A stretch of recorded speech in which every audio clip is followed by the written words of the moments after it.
Le 26 mars prochain, Hélène Perlan, fille aînée de François Bayrou, brise le silence dans son livre Le Déni, édition Michel Lafon.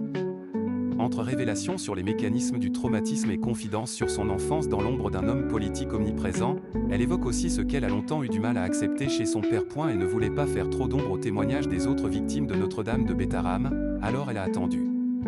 Ce 26 mars, Hélène Perlan, la fille de François Bayrou, publie aux éditions Michel Lafon son récit Le Déni.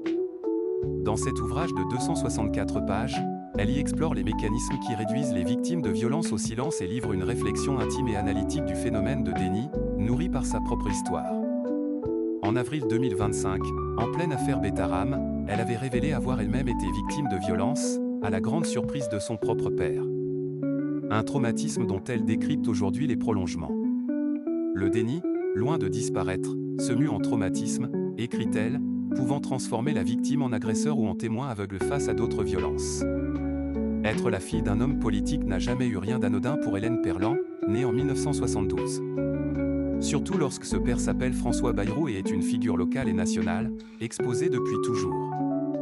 Brimade à l'école, colibet, soupçon de privilège, les enfants Bayrou ont grandi sous le regard parfois sévère des autres. Quand on vous reproche depuis toujours d'être protégé, on intègre l'idée que la protection est quelque chose de mal, confiait ainsi Hélène Perlan au Monde en mai 2025. Résultat, elle ne s'est jamais tournée vers son père pour parler de ce qu'elle avait pu traverser au sein de l'institution catholique des Pyrénées-Atlantiques. Auprès du quotidien, elle avait levé le voile sur le caractère de son père. Hélène Perlan et sa fratrie exposée à la presse par François Bayrou. Hélène Perlan décrivait ainsi un affectif qui aimait parler de ses 6 enfants et de son rôle de père de famille, mais qui n'était pas vraiment présent. Entre Paris et les routes de France, l'ancien candidat à l'élection présidentielle était en réalité rarement à bord d'air. Et ce décalage, Hélène Perlan l'a ressenti très tôt.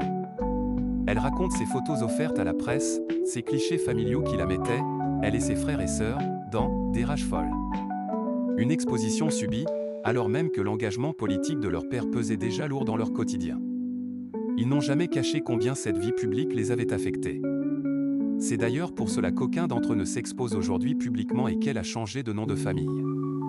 Au printemps 2025, la parole d'Hélène Perlan a toutefois même placé son père dans une position bien délicate. En révélant qu'il lui avait confié, en 1998, avoir échangé avec le juge Christian Mirande, chargé d'enquêter sur le père Caricard, ancien directeur de Bétarame mis en examen pour viol, elle a ravivé des interrogations sensibles.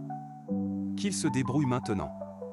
Il a les épaules pour ça, tranchait-elle ainsi dans Le Monde, déterminée à ne plus porter seule le poids des silences.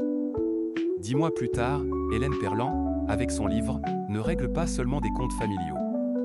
Elle interroge un système, une culture du silence, et les ravages qu'elle peut produire. Probablement tiraillée à une époque entre loyauté et exigence de vérité, la fille aînée de François Bayrou avance désormais avec détermination et compte bien transformer une histoire intime en réflexion universelle sur la responsabilité, la parole et le courage d'affronter ce qui dérange.